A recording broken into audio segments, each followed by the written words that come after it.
Oh man, that music just hits so hard. I love it so much. Welcome back, everybody. Another episode, continuing on our rookie series, heading up to the big one where everybody's gonna be talking, getting ready for their rookie drafts, their redraft season, all that. So we are going to be talking tonight about which rookies we think you should be avoiding in all of your rookie drafts. We've got some pretty good names lined up, some ones that I think will surprise you, but we're going to figure it out. We're going to help you out tonight.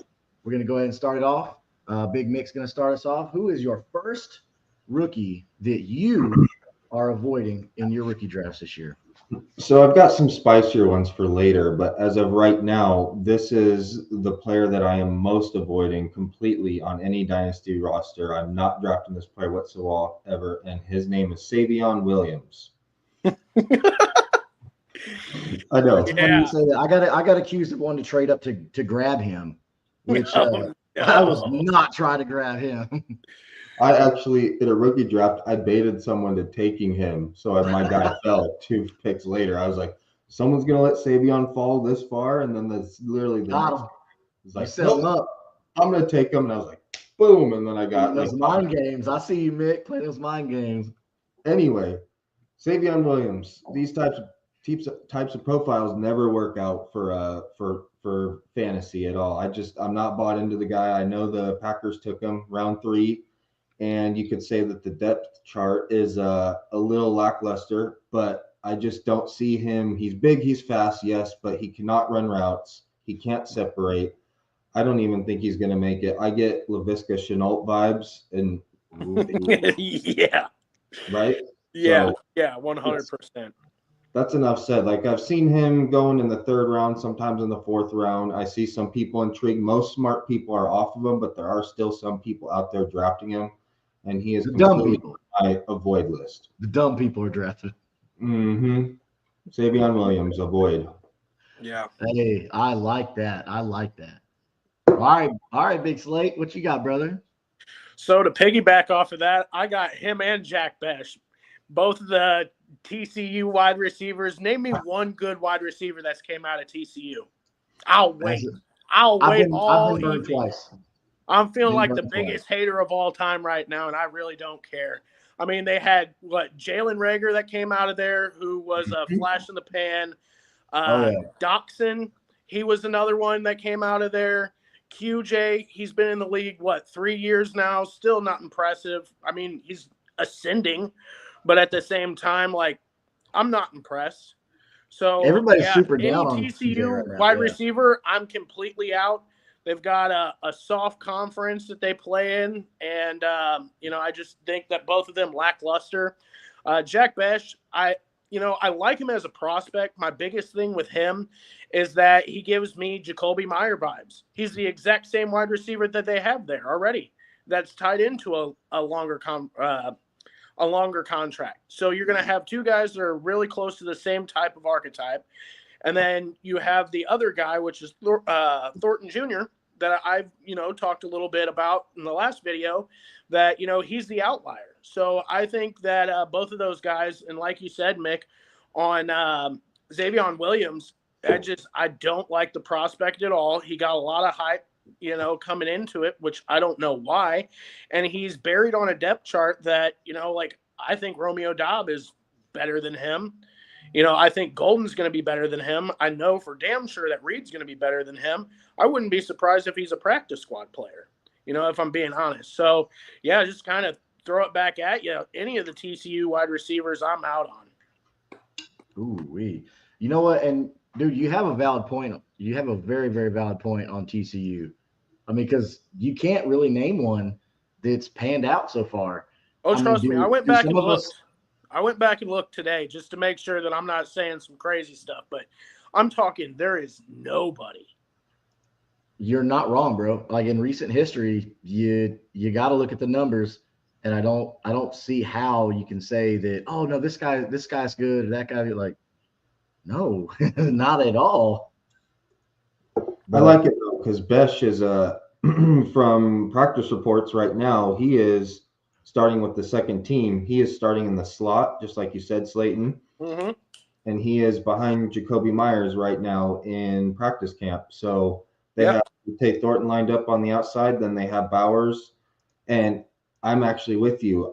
In the beginning of the year during rookie season, I liked Besh. I liked him as a prospect. I think that do something. But now I've definitely cooled on him, and I haven't drafted him once, or he isn't on my board in my rookie drafts. I'm taking someone else, honestly. And let's be honest with ourselves here. They've shown us what they're going to do. They don't go out and draft a high-end running back in the first round and not utilize him. So just judging by how they have already laid their cards out there, they're going to be a run-first offense. There's no question about that. And I think that, Brock Bowers is going to need his. Jacoby's going to need his. And then Ashton Jeanty, he's going to eat up some targets too. So, where does that put any of those guys in there? So, yeah, I definitely I think the same there. What do you think, Justin? What do you got? So somebody that I actually was kind of excited about, and now that I'm looking more into it, I'm not as excited. My guy's going to be Woody Marks for the Houston Texans. The signing of Nick Chubb actually worries me more than it should. Nick Chubb is still very healthy. Oh, yeah. He's older. Let's not fool ourselves. He's on the older side of the running back spectrum, okay? And I know in Dynasty, that's something that we look at very, very closely. Dameon Pierce, someone who they've liked this whole time. It's not like Dameon Pierce did anything bad. They just brought in a proven veteran like Joe Mixon, who still has another year on his contract after this one. He's got a potential out, but still, having players like Joe Mixon and Nick Chubb ahead of you, and you're a guy coming in who wasn't like a stud in college. He did well, but he wasn't a stud in college. I don't see this being good for dynasty owners unless you really have that deep of a taxi, or your roster's kind of hurting, and you need a running back. But I would avoid Woody Marks, man, for that reason, just because I feel that running back room is so crowded with players that are just plainly put better than him. Yeah. I'm sorry to say it for all the USC and Woody Marks truthers out there, but he's just got better talent ahead of him right now. And Nick Chubb didn't help his case any. No, not at all. I agree. I would like to disagree with some of you guys, on your takes, but right now I'm passing on Woody Marks too in the third, fourth rounds, and I'm drafting other guys with higher upside. I just don't see the upside with Woody Marks. I think he's going to catch passes. He'll put up some points, but there's other guys I'd rather draft around that slot that will be more entitled to a bigger role if the person ahead of them goes down. And I don't see Woody Marks kind of grasping a 3-down role and being a workhorse. Yeah. So building off of that, what you were talking about, so somebody that you were big on, Bashil Tutin, and at first on the surface, I want to say okay, I'm going to avoid him because of the Tank Bigsby and Travis Etienne factor. But looking deeper into it, they could move on from Travis Etienne. He doesn't have an extension yet. He could be gone after this year. And you could see Tank Bigsby, who I liked in college, really loved him coming out of Auburn. I thought he was an awesome running back. I was kind of pissed off, just to be frank about it, I was pissed off that he was drafted behind Travis Etienne. I wanted him to go to a team where he could be the guy and all that. Same thing with Zach Charbonnet. I was super pissed about that. Why would you draft Zach Charbonnet when you just drafted Kenneth Walker the year before? I didn't understand it. But for Tutin, if you need somebody to perform this year, don't go after Tutin because the running back room is too crowded. They're already established. Let me put it that way. They're already established. But yeah, so at the surface, I wanted to go Tutin, but I don't think I can because Dynasty, like we like to say all the time, this is a long-term game. This is chess, not checkers. So yeah, but yeah, man, you definitely sometimes you got to look deeper into this stuff. And when you look at these players to avoid, you also got to look at the opportunity. Will the opportunity ever get there? Are they going to have a chance to start at all? Is their value going to increase?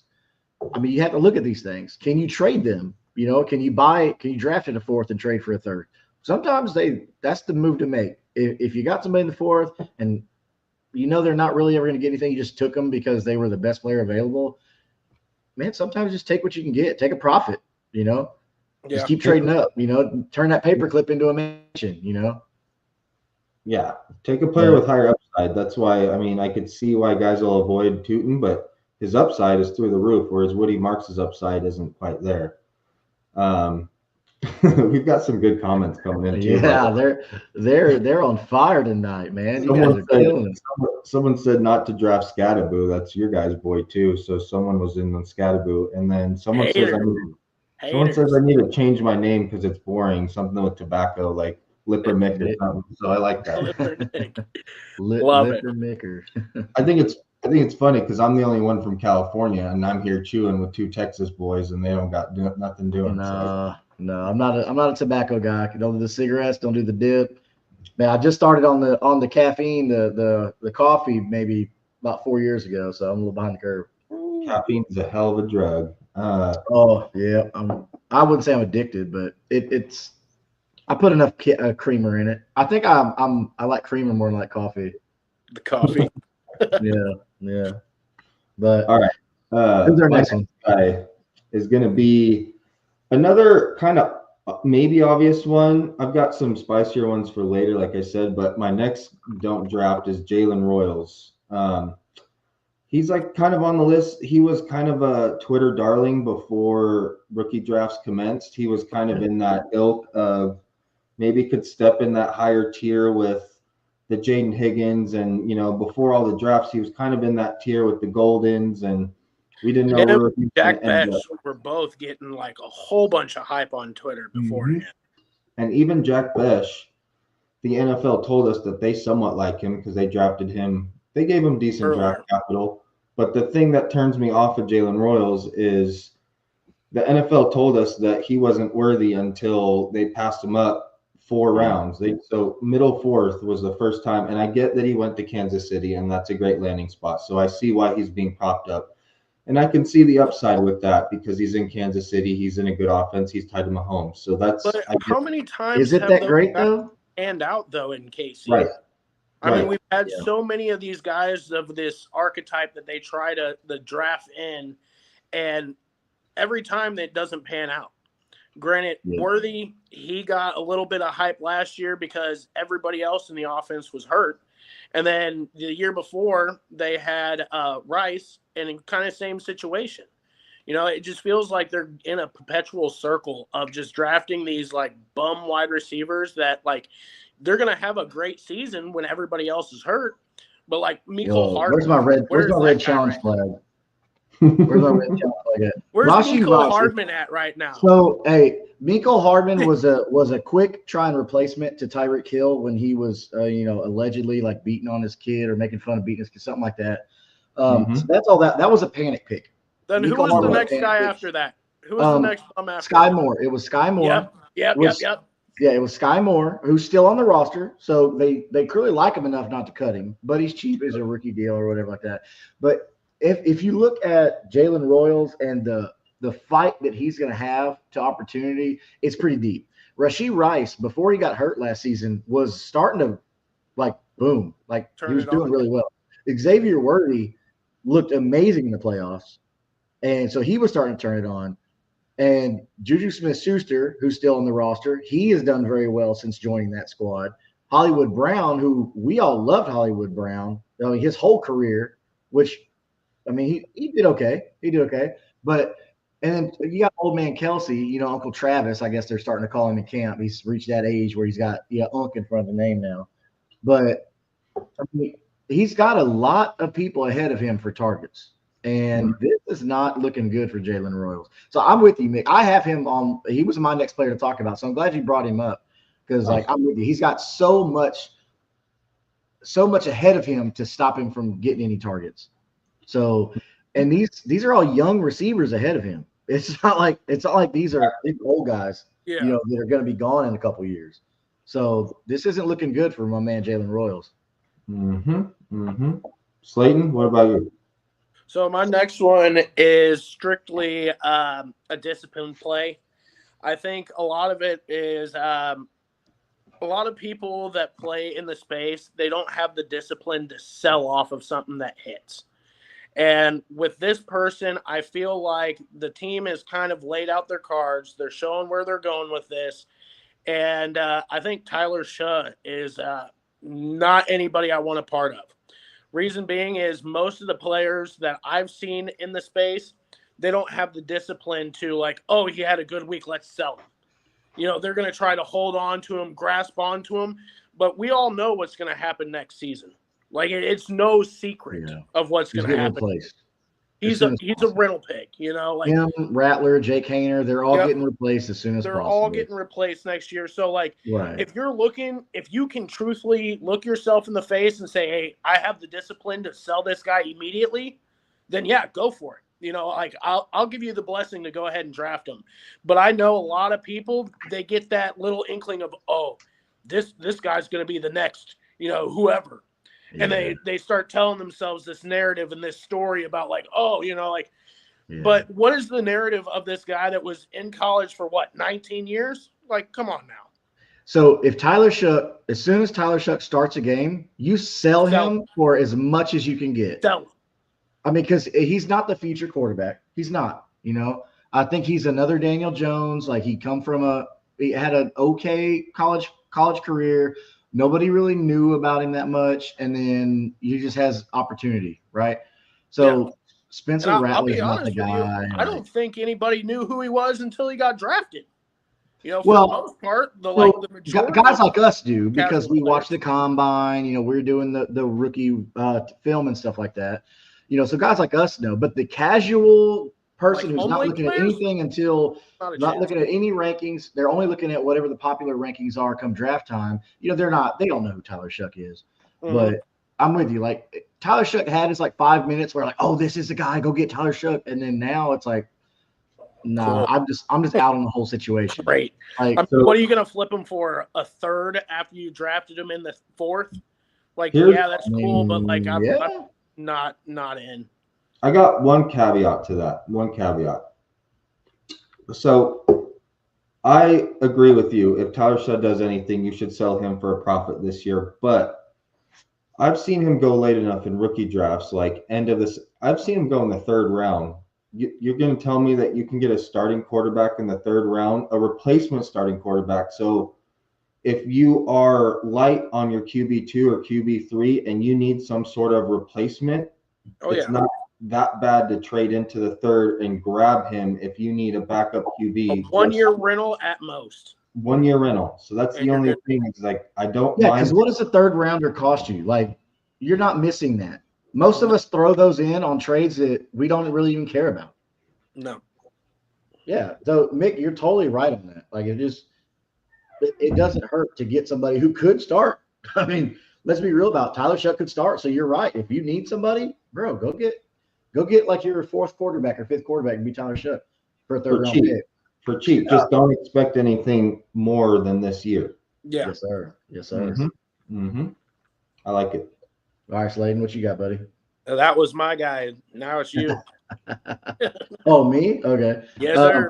Well, then I'm going to go Bashal Tootin then.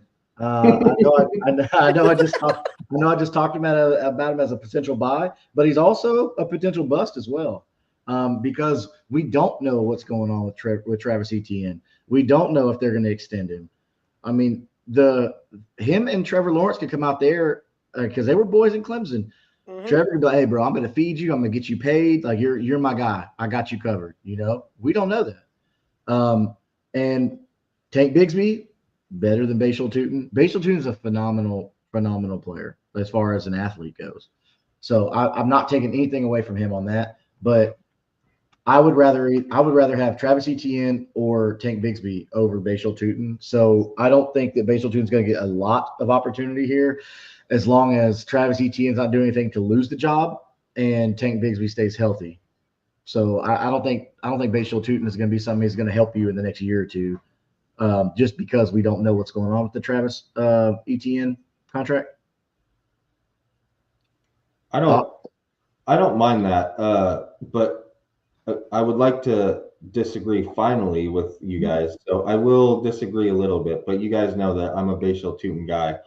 I just shoot for upside. I like that he was falling past the second round after that fumble, and you could get him at a better value in your rookie drafts. And I like the upside for next year and the whole Liam Cohen situation. I can see though why you say avoid Justin, because he's got a crowded depth chart. Etienne is getting run now, and he's getting some steam that he is going to be starting, and he's going to be back to square one that he was 2 years ago. And then Bixby was a good rusher last year. He rushed for over almost 5 yards a carry. So he's a good in between the tackles rusher. So Tootin does have an uphill to climb. And if one of those guys gets hurt, I would just caution, if one of those guys gets hurt and then he comes in and gets 12, 15 carries a game, that's when you kind of start getting nervous with his upside, with his 4.3 speed and his breakaway run rate. So that's why I got him. So on top of that, I know, so Tootin's a weird one, but somebody that I really loved in college, just a year replaced, was the leading rusher in the NCAA out of Oklahoma State. One, Ollie Gordon II. I loved him in college. I really hope that he landed somewhere good. I think he fell really hard because of the draft. I mean, not because of that. Fell in the draft because his team just sucked. His team was trash. And they kind of figured it out. Hey, Ollie's all they have. And they figured it out. But him going to Miami, on the surface, it looks sexy, right? Because that offense, you think Mike McDaniel, the guy knows what he's doing, this and that. But A-Chain is a monster. He's the starter. He's not going anywhere. Yeah. But that RB2 is somebody that I think people don't. He was high coming out in the draft. Everybody in rookie drafts was taking him late first, early second. And I'm talking about Mr. Jalen Wright. Yep. A guy that can do everything on the field. A guy that standalone by himself can be the starting running back for the Miami Dolphins. But A-Chain just has done so much to lock that down. Again, the same situation as Bashal Tootin. It's just a fight for touches, because he's got two guys ahead of him that can carry the rock. That are good. I mean, I don't want to say Jalen Wright's better than Ollie Gordon, but I think right now he is, because Ollie's kind of got to get adjusted to the speed of the NFL, whereas Jalen's been here for a year already. So I don't know. For that, I'm kind of putting Ollie Gordon on the back burner, and I'm not gonna draft him anywhere. I mean, unless I just have like a fifth, like the 512 or something like that, and he's just like waiver pick. Yeah. I mean, or you can get him for basically free. Yeah. Oh yeah. So I'm gonna go Ollie Gordon. I'm gonna pass on Ollie Gordon in all my rookie drafts. What say you guys? I like Ollie Gordon. I'm gonna disagree again, because from what I saw, maybe he takes a step forward this year, but last year Jalen Wright gave us no intuition that he was it. He had some opportunity to get it on the field, and he didn't perform. And you could tell Mike McDaniel didn't want to use him, so he was running Achane into the ground.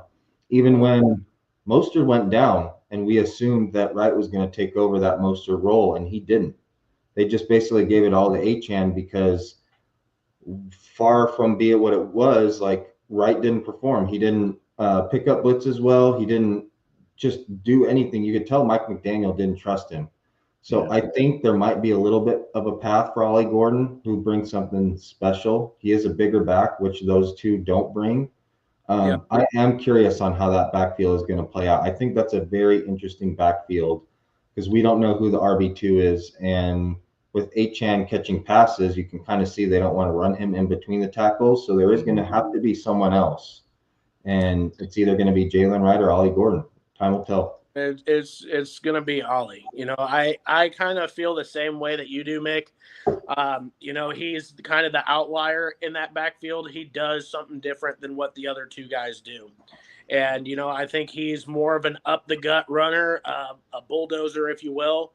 He can run with some heavy hits, lowers the shoulder, doesn't have any issues there. So, I could see him carving out a short distance role, a third and 3, or, like a goal line back role, and kind of vulture a lot of those, prize touches, if you will. Yeah. Yeah, So there we go. yeah, time will tell. My next guy is going to be a little spicy because Okay. he's a darling for everyone, a darling receiver. Uh, my next guy is going to be Trey Harris, and let, Okay. let me indulge you on this for a little bit. So Trey Harris, I like him. Don't get me wrong. He, in terms of yards per route run, which I love that metric, and it's been shown that that metric is very good at like defying if you're going to be a good wide receiver. And his was one of the highest in college ever recorded. I think before he got hurt, he was something crazy at like 5 yards per route run. That's never been done in college before. So that being said, I like the prospect, but I do not like his situation. I think a lot of people have him overblown to Justin Herbert, which I love, but they drafted Omarion Hampton. They have Najee. They're telling us that they're going to be run first. Next, you have Vlad McConkey, who is the alpha in that offense. He's going to be soaking up as many targets as he can get, right? Yeah. As much as we don't want to admit, everyone hates QJ. QJ is going to be on the field. QJ is going to be getting snaps. QJ is going to be getting passes. He didn't have that bad of a season last year. He was good for best ball. He had some big spike weeks. So I can see Trey Harris carving out the X receiver role. But then again, we also have Big Mike Williams, who's probably going to get the veteran nod at the first half of the year, too. So Trey Harris does have an uphill battle. He's probably going to be better for best ball, but I don't ever see him being able to enter a lineup league and you starting him with confidence. He's going to be a boom bust guy. He's going to go off. He plays very well down the field. He has good hands. I can see him nabbing some big grabs, but the Chargers offense scares me because that's not, I think, what they're suited for. Yeah, he'll have big plays for sure. But you're right. Quentin Johnston's not going anywhere, at least for this year. I mean, he's still one of their guys between him and Ladd. And you hit on our somebody that you're really high on is Gadsden. Yeah. I mean, that's another guy that's going to be worked into this offense and get more get more receptions and more targets. I mean, there's only so many targets to go around for every team. So where you're right, where's Trey Harris going to fit into that with the establishment of the receivers that they already have, and then the new, because didn't you say like Harbaugh's raving over Gadsden? Yeah, that was like, we had some good calls last week in our sleepers. Literally the next 2 or 3 days after our sleepers episode, I was scrolling on Twitter and I was seeing a bunch of guys that we talked about come up that they were performing in camp and they were doing well. Like literally the next day when I brought up Gadsden, this is not a joke. Like I wish it happened the day before so I didn't take credit, but like they were blowing him up. Did you see that on Twitter the next day? Yeah. Harbaugh came to the podium and was talking him up. Absolutely. So I do think we are giving pretty credible advice right now, but I know I'm going out on a limb with Trey Harris. But that's how I feel. I'd rather Jaden Higgins in that spot over Trey Harris because I think he's got more of a pathway. And then other guys like Golden, he's kind of going around that area too. I'll take Golden first because I think he might have a little bit more of a target share.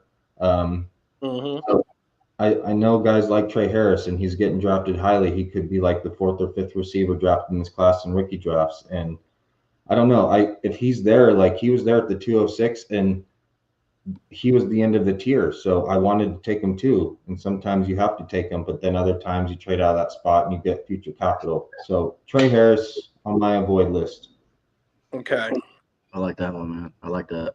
All right. I got a question for you guys. Okay. I've seen some comps for this next guy, and I want your gut reaction to these comps. So Keenan Coleman, Michael Pittman, and N'Keal Harry. Who do you think I'm talking about here? And how do you feel about those names currently? Shit, Pittman, Keon Coleman, and N'Keal Harry. N'Keal Harry. Yeah. Bro, you don't bring up N'Keal Harry. Mick will tell you that's a sore subject for me. Man. Yeah. But are you talking about Jaden Higgins? No, I'm talking about Trey Harris. Oh. You're reading my damn notes, man. So same deal. He's still a raw prospect. He's going into an offense that had less than 500 attempts last year throwing the ball. So a low passing offense.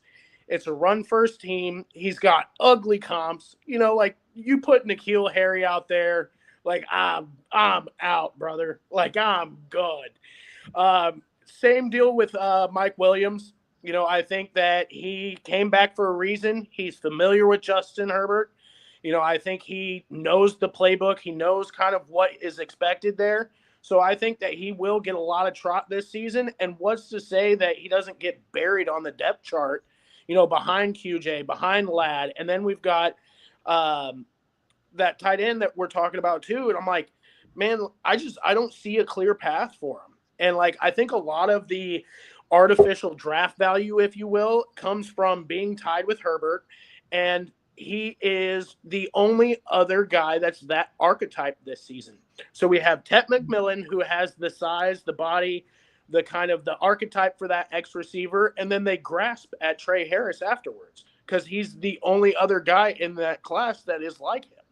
So I think that they're like, oh, we missed out on Tet. Let's go ahead and try to grab, you know, Trey Harris because he could maybe be a 1 sometime. But if you look at what they've done on paper in the offseason, what they have shown us in the past, you see that they're going to utilize their running back and they're going to pass the ball to Ladd. So, I mean, it's pretty obvious for me. And, yeah, just kind of piggyback off of what you were saying, Mick, I am completely out on Trey Harris. Mm-hmm. Justin, what do you think? You haven't shared your thoughts on Trey Harris yet. I'm kind of with you on Trey Harris, only because I do still believe in Quentin Johnston. I do think that Ladd is the key target there. That's who Justin Herbert's going to look for. You know, Najee Harris being there too. Najee's proven he's a good receiving back, and the only reason I'm bringing up Najee Harris is because targets. There's only so many targets go around on NFL team, like we just talked about. So if there's not enough targets for you, then you don't have fantasy value to me. I mean, if I can't even see a path for you, then you don't have fantasy value to me. Because I believe in Gaston. I think he is going to be a very targeted tight end once he gets to know the playbook and get that relationship going with Justin Herbert. So that's going to hurt Trey Harris a lot. So yeah, I'm with you. I think Trey Harris is somebody you at least need to pump the brakes on. Maybe not avoid completely, but definitely pump the brakes. Temper expectations. I think, yes, exactly. I think pumping the brakes is a good term. I like that. So somebody else that I think you should pump the brakes on, that we are pretty about in around that like late second, kind of early third round right now, is Isaac Tesla or Tesla, however you say it, Detroit Lions. Like the only, yeah, exactly.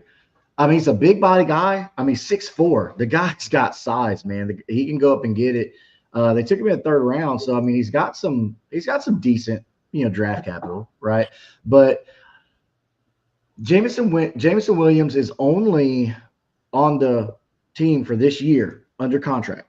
That's barring any extension, anything like that. We know Amon-Ra St. Brown's their guy. We know that. There's no doubt about it. You got Sam Laporta there. Jared Goff loves Sam Laporta. We've seen that. That's not anything to be worried about. But Jahmyr Gibbs, David Montgomery, we know those guys are key parts of this offense. So the only other person he's got to beat out is Tim Patrick. But they signed Tim Patrick to some money. He ain't going nowhere right now. So, but behind those starting three receivers, there's really no other competition for him. It's his job. But Sam Laporta and Jahmyr Gibbs make it really, really hard.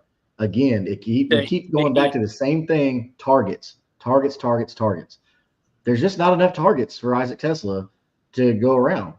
So he's going to end up being the person that's going to be sitting until at least they can figure out the Jameson Williams situation. If he gets an extension, if not, I think it's going to come down to if J-Mo can come out and have a couple good weeks, I think they'll go ahead and extend him and say, okay, because let's not forget, Jameson Williams missed the whole rookie season because he had an injury. So it took him a little bit, which kid's got amazing speed. Amazing speed. I like Jameson Williams. I don't think there's a better buy out there than Jameson Williams. Hey, it was T. Higgins until he got extended. Not anymore. Right now, I think Jameson Williams. So for that reason, I'm going to say pump the brakes, chill out on Isaac Tesla or Tesla. I'm not gonna go after him, especially if I need somebody. I'm not doing that.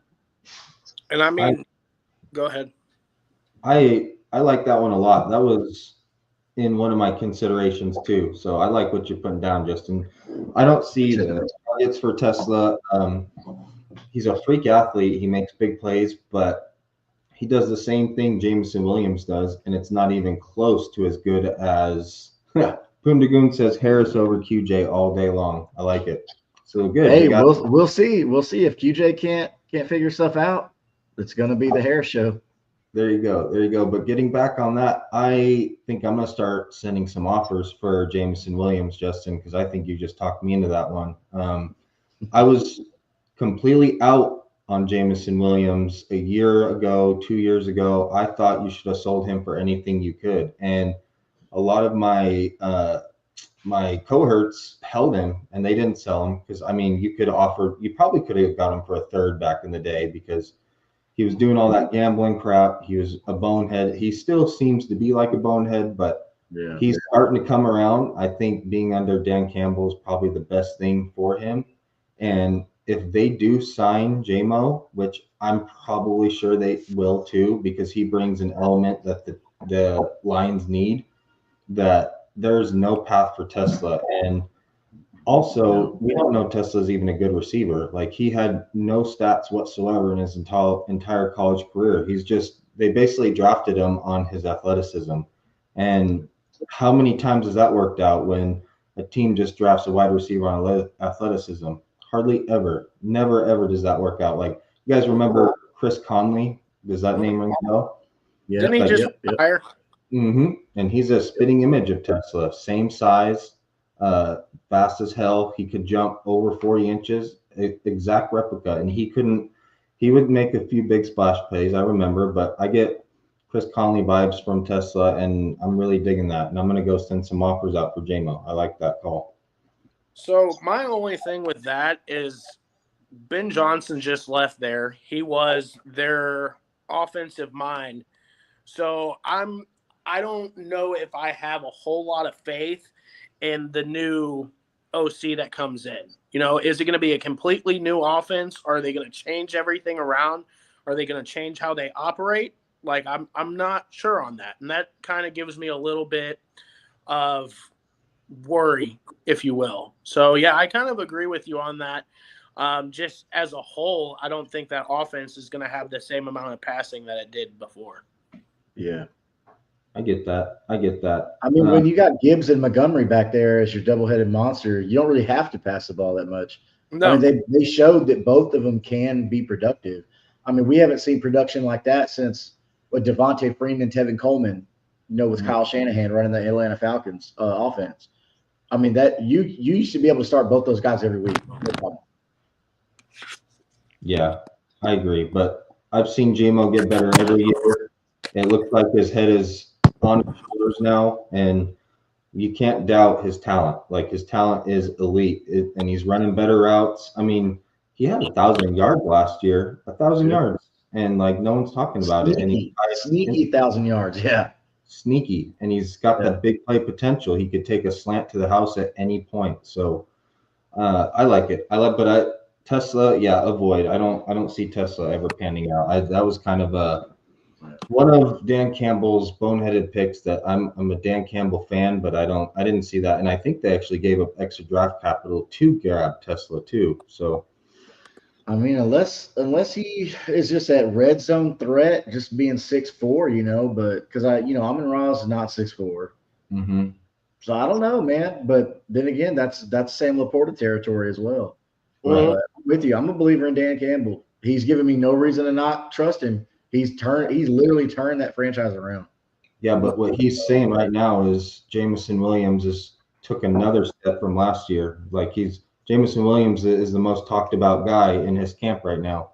Mm-hmm. And coach speak, you can pretty much piggyback off of Dan Campbell. He's going to tell you what he feels in his heart because he's an emotional coach. And if he's telling you something, he's not blowing smoke up your ass like Shanahan. He's actually being truthful.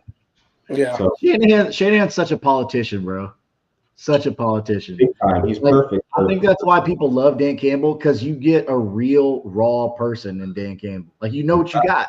Yeah. He's gonna tell you when, hey, I don't really like what you're doing.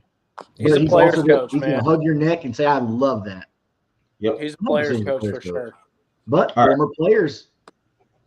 So my next avoid is it's a twosome. It's kind of in the same ilk. I'm avoiding the Chicago rookie pass catchers drafted in this class this year. I'm avoiding both Colston Loveland and Luther Burden. So I get the whole Ben Johnson thing. I think that's being blown out of control. We got to see how this offense actually shakes out. And for me, I don't think Caleb Williams, I think he's really sporadic. I don't think he can handle or supply 4 to 5 dynasty assets or receivers. No. So right there, they're fighting an uphill hill. On top of that, I mean, like DJ Moore's still there. They took Odunze in the top 10 picks last year. So, and Luther Burden hasn't even played in minicamp. He's hurt. And DJ Moore ain't just there. That boy got paid, bro. Mm-hmm. So I don't see it. Like, so I'll start with Loveland. I see why people love Loveland because he was a top 10 pick. Like, he's a top 10 pick that Ben Johnson took. So I get it. But it's statistically proven that to be a top tight end, you have to be number 1 or number 2 in targets on your team, or else you are not putting up an elite tight end season. Yep. Tell me how he's going to be the second option with Odunze and DJ Moore back there. And even like if Luther Burden becomes a slot merchant, so where does that put Loveland? He's not going to be number 2 in targets. Plus, he had shoulder surgery, so he hasn't been on the field not once running drills, not once. He's been out of it. And Cole Kmet's there. Everyone's hating on Kmet, but he's a good tight end. I don't know why, dude. Cole Kmet did nothing wrong. Yeah, so he's going to get run. He's going to be on the field because he can block. And another thing with Loveland is his analytics for breaking tackles and yards after the catch is not that high. People think he's some sort of yak god. He's not. He goes down the field, he makes big plays, but he has a terrible broken tackle rate and he has a terrible yards after the catch rate. And what do I think when I see like the elite tight ends? I can just visualize George Kittle taking slants and then just lumbering down the field. Like, we all have that like picture in our mind, and that's how George Kittle is elite. Same with Kelsey, running over the middle, taking a slant, yards after the catch. I mean, that's what Gronk did for many years. Right. And Loveland hasn't proved that he can do that. So that's why I'm avoiding Loveland. And then Burden is the same thing. So he's got DJ Moore, he's got Ronald Dunze. And they drafted him after Loveland. So Right. what makes you think that they're going to utilize him more than Loveland, you know? So that's why I'm avoiding these two guys, because I just don't see the path. Like, I like Burden because sometimes he's falling to the mid-second, and I'm not against drafting him there, but you have to wait for him because he is an erratic prospect. So he's going to take some time. You got to stash him on your taxi, and maybe at the end of the year, he'll show some flashes, and you'll be like, okay, this guy's got it. Maybe he's good for 2026 and beyond. But for now, I'm not expecting anything out of these two Chicago pass catchers. Well, and what they're doing in Chicago for the NFL makes perfect sense. You're building a super team. Yeah. On paper, it's an amazing team. I get it. But for fantasy, it kills us. This is horrible because now you've got too many stars on your team. Who's going to get the ball? You know, who do you invest in? It's like the old Bill Belichick running back situation. Which running back's going to go off this week? We don't know. So you avoid all of them. So, lottery from top to bottom. Exactly. So, Mick, I understand exactly where you're coming from. No matter how much I love Luther Burden, I thought Luther Burden, I've been a truther for his coming out of college, no matter what. I'm with you, dude. And Colston Loveland was the guy the whole time before the emergence of Tyler Warren and got all this notoriety on ESPN and throughout the whole fantasy football landscape. But now it's like, dude, they're just another guy in a room full of studs, you know? So if you got a room full of studs, you got zero studs. Plunder of spoils. Yeah, I mean, good for Ben Johnson, right? Yeah. Mm-hmm. Mm-hmm. So at least Slayton. the Bears will be fun to watch. Mm-hmm. So my next guy here, I'm going to stay in the tight end, and this was my favorite prospect coming out, and I just hate the landing spot. I really do, and that's going to be Tyler Warren. You know, I'm not in on that offense at all. They were 31st in pass rate last year. Granted, I know that rookies or, you know, incompetent quarterbacks typically target the tight end, but it's just a nasty carousel of guys there. And in the quarterback room, it's a run first offense with Jonathan Taylor. You know, I'm not sold on that offense, and I see the clear path to touches. I really do, or to catches and targets, but at the same time, like I don't think unless they do a complete rehaul there that things are going to change for him, and that it really breaks my heart, and it pains me to put him on this list, but I am deathly afraid of that. You know. Oh, wow. So this fool really said Tyler Warren. I Oh. sure did. 31st last year in total offense pass rate. Oh my. Disgusting. As Disgusting. As Justin drinks his coffee and has to cool down and vent, I can kind of see where you're coming from, Slayton. Like You're going to have to invest a lot of draft capital in a first round pick to get this guy in most drafts. That's where I'm like, okay, I could get a hammer running back or I can get Tyler Warren.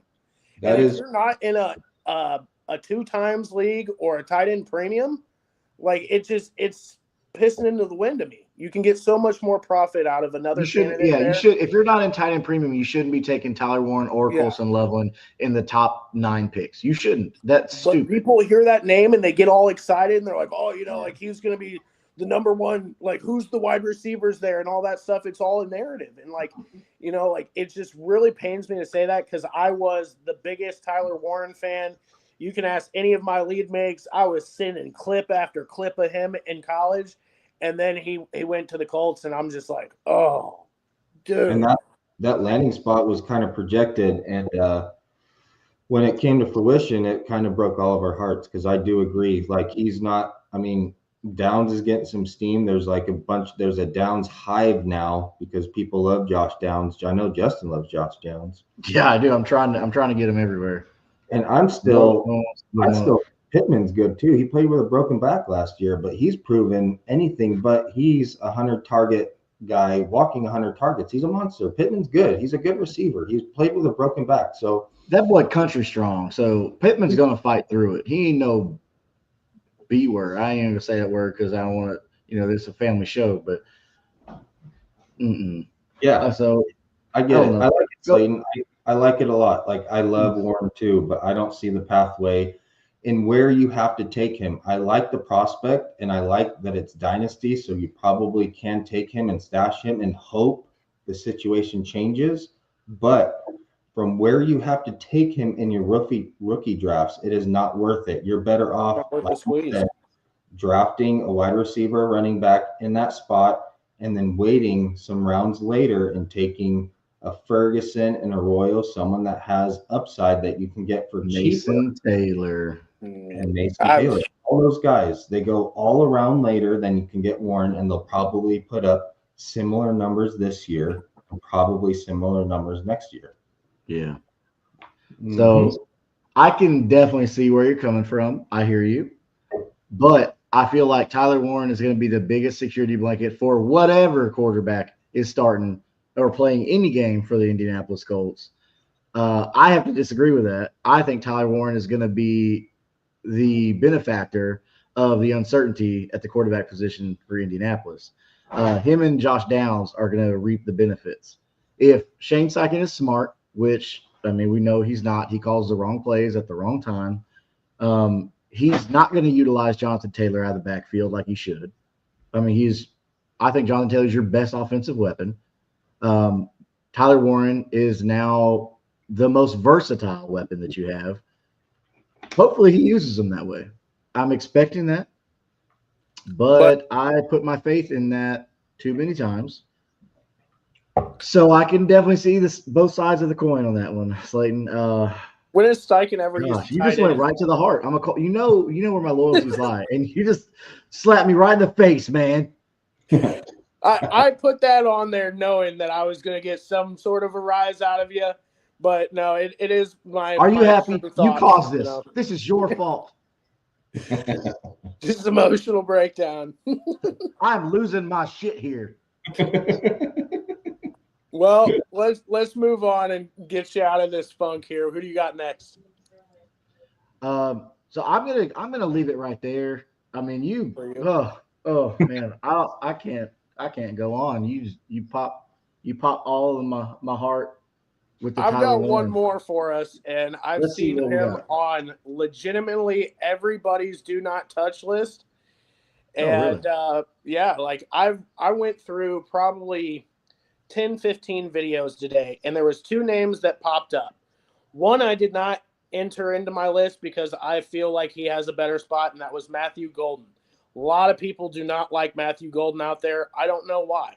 I'm not convinced on them, but you know that's up to them. But I the mean, a lot other of one, mouths to feed, but okay. the other one that popped up time and time again was Caleb Johnson. And he just had 1 year of production. Warren's going to be a contributing factor there. He had only success primarily in the zone, so he's very scheme dependent on everything he runs. They had an elite line there in Iowa where he played for, and like they've been giving this man some of the most just obnoxious comps, like Le'Veon Bell and just name after name of big studs, and the guy was like a late round talent. Bell? You know, so like I don't see it. He looked horrible at the combine. You know, like I don't see it, and everybody's like pumping him up. And to be honest with you, I don't want any part of any of those guys in that conference there because they have to play the Ravens defense. And I know I sent you guys the picture today, but that defense is an absolute juggernaut right now. Yeah, they got Malachi Starks, the guy I wanted at 14 for the Colts. Yeah. They're just an absolute juggernaut. So that's two games where he's probably not going to get a whole lot of fucking nothing out there. So like, yeah, I'm just not in on Caleb Johnson. I haven't been from the beginning, and you know, like I'm just completely out on him. I haven't seen that comp. Somebody comped him to Le'Veon Bell. Yeah, That is insane. Le'Veon Bell is one of the most patient runners we've ever seen.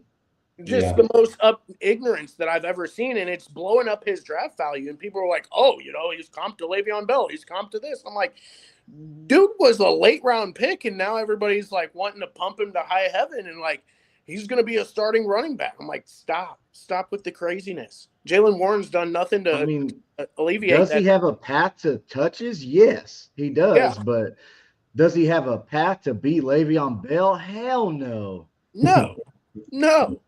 And like, you know, everything got inflated because of, you know, how well that line was there in Iowa. So like, I cringe whenever I hear the name. I've cringed since day one. And like, you know, it was kind of crazy. That was the first name that I had on this list before I started doing more of a deep dive into like my analysis and like really kind of going through the guys that like I'm not sold on. And he was the number one on there. And as soon as I started looking and digging a little bit deeper, it seems like everybody's like, it just doesn't check out. Okay. You know what? So recent news, I've got somebody to finish the show off. So I'll end with mine, which I don't think is a big surprise to anybody, but go ahead, Mick. To what, piggyback on Caleb or give one more guy? Caleb. Yeah. What you were talking about, you're going to say about Caleb.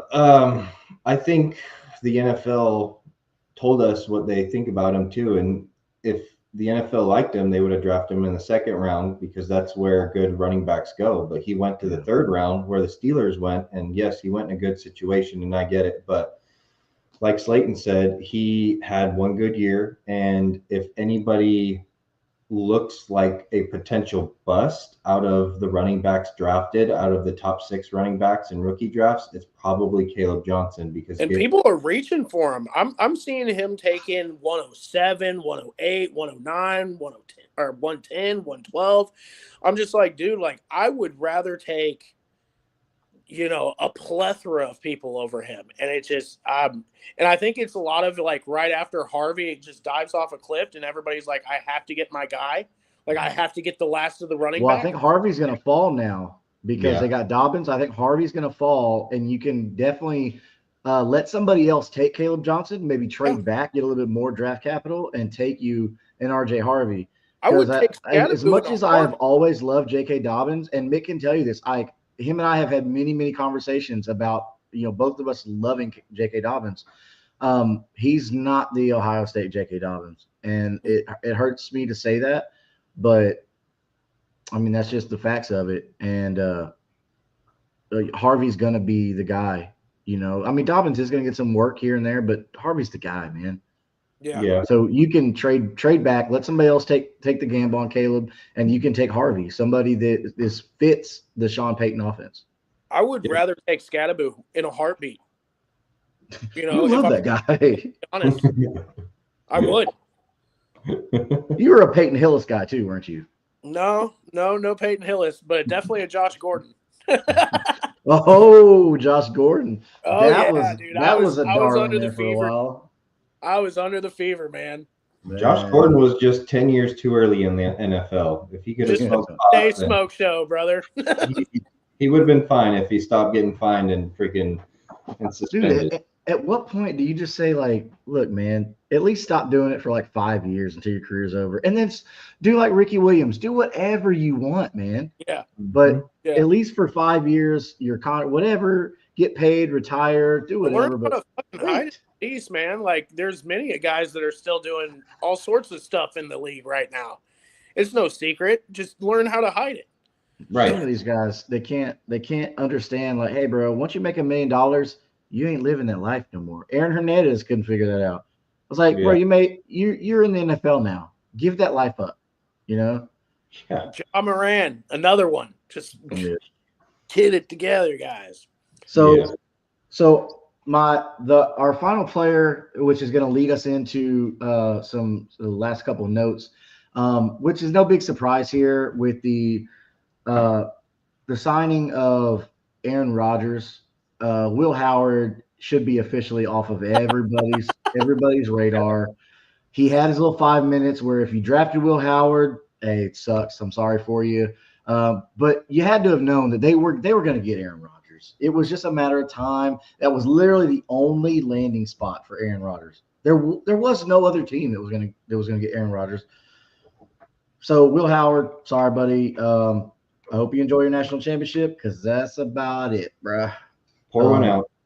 Yeah, pour one out for the homie. Yeah, you could go ahead and throw Gabriel on that list too. The whole Browns quarterback room, I'm avoiding. I mean, if you wanted to put Shedeur Sanders, Dylan Gabriel on that, like I wouldn't be mad at you on the avoid list because it's like, one, Watson's got the money. He's going to get the first 9. And then you've got Joe Flacco there, the veteran, the former Super Bowl MVP. He's going to get the second 9. Dylan Gabriel's got the draft capital. So we're never going to know what the reasoning was behind taking Dylan Gabriel ahead of Shedeur Sanders. If they really liked Shedeur Sanders better, I don't know. I think it was just more Dion. But I mean, you could put Dylan Gabriel and Shedeur Sanders like chunk deuces, fellas. Like you're going to be sitting for a very long time. Mm-hmm. But I'm avoiding the whole Browns quarterback room. Yeah, I agree. So the only reason I have Watson on one of my teams is because he's my QB 3 or 4 or something like that, and it's a super flex. So and he's going to be the starter.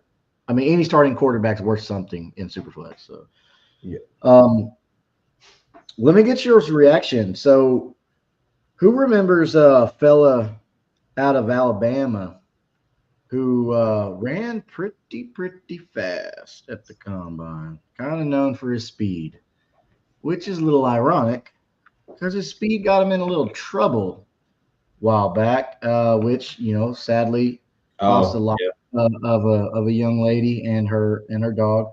Mr. Henry Ruggs the third. I am out. I Do am y'all out. think I'm Henry out. Ruggs is going to be signed somewhere? And would you try and go get him? No. Interesting. So Interesting. my big thing on this is that I am a big believer of anybody that's been out of the league more than a year. I don't want nothing to do with them because it takes so much longer for them to get back up to game speed. They're not training with, they're training with NFL trainers and whatnot. Him, on the other hand, I don't know if they get that type of treatment there. Not, I have no idea. But they're not up with game speed. You've seen it happen time and time before. Deshaun Watson, great before he took off the field, came back horrible. You just see it whenever these guys go out. Calvin Ridley, he took almost 2-3 seasons to get back to where he's at now. And he's still a shell of what he used to be. Yeah. I think a lot of people are like, oh, the name. Oh, this guy, he's got no tread on his tires. He hasn't been out on the field in 2 years. Like, he could be ran into the dirt. Like, cool, that's great. But, like, he's so behind the pace and the speed and behind all these guys that came in. Like, I don't see it, Yeah. And he was. I don't think they're all going to be Michael Vick, coming out of jail and just, still an athlete. But, I mean, we'll see if an NFL team's going to take a chance on him. Mick, would you take a chance on old Henry Ruggs? Didn't you draft Henry Ruggs? Is he out? Like, are you saying that you've seen word or news that he's available now? I think he's out. Because I guess he served his time and it was good behavior, all that stuff like that. I'm sure there's some sort of probation, stigma to it, but or stipulation. I don't know, but the Henry Ruggs situation though, if he was available and he signed with any team, would you be interested? Here's what I would do. If he is available and you have a deep team, a deep rosters team, and you can afford to pick him up. And the moment he signs, hopefully you have one truther in your league, and then you sell him for anything you can get, and you just got him for free off Fab. That's what I'd do. Probably going to be the guy who drafted him, coming out of Alabama. It's probably going to be that guy. That's who you want to go after, or the Alabama fan, the Raiders fan, something like that. I've seen it. I've seen it in multiple leagues where, like Slayton says, these guys come back, and I've seen them get a little bit of a buzz because they got picked up, and maybe they do one thing, and then you can sell him. Hell, you pick him up for $1 Fab, and then the moment he signs, sell him for $10 Fab. I don't care. Get something from him. Profit's profit, baby. But like, what's the difference between him and Isaiah Bond? There isn't. There really isn't. Isaiah Bond didn't kill anybody. Well, I would take. So I'm just. He's not a murderer. Bond over Ruggs right now all day. The same. Yeah. Bond's fresh out of college. Yeah, I mean, I'm taking Bond easily over Ruggs. I mean, Bond's got the athleticism. I mean, yeah, he kind of put his foot in his mouth at the combine, saying he was going to beat Xavier Worthy's record, and didn't even come close. But he does have that legal trouble, which I think is going to blow over, and Bond will sign somewhere. I think he'll have an okay kind of career, but he's going to have a struggle. He's going to have to fight from the bottom and work his way up. Ruggs, at least Ruggs, like, you saw what he used to do, but I'm with you. Like, once you're out, especially for that amount of time, it's hard to come back. So, I mean, so I'm with you. But Mick makes a great point. Pick him up for $1. As soon as he signs, sell him for anything more than $1. Yep. I mean, I'll give you a ham sandwich, Subway with, give me one of the meatball subs. I'll take a $10 gift card from Subway for him. There we go. Yeah, hell yeah. Man's got to eat. Yep. But, gentlemen, this has been a good one. Thank you for joining us for this next episode in our rookie series leading up to training camp, where it is going to get spicy. We are going to see a lot of these camp battles. That's where we're really going to start seeing a lot of these players getting traded. Where did you take this player in rookie drafts? Are you looking like a donkey, or are you looking like a hero? Only time will tell. But you're in the right spot. you're watching Kingmaker Sports, you're listening to Slayton and Mick and myself. We're watching the film. We're staying up to date with all the news, helping you people out, so that way you can capitalize on these trades, on these rookie picks. So all the people we've talked about here tonight, you probably want to avoid some of them, pump the brakes on some other ones, and see how that works out with some contracts, how that opportunity is going to shake out. Just remember, if there's no path to opportunity, there should be no path to your team. All right, gentlemen, thank you so much for joining us tonight. Slayton, where can the people find you at? You got some stuff putting out or no? Not yet? So not yet, but I've got some stuff in the works. It's going to be more derived towards just kind of like a home league, more video vlog type of stuff, where it's going to be just kind of the homeboys kind of hanging out and talking some ball.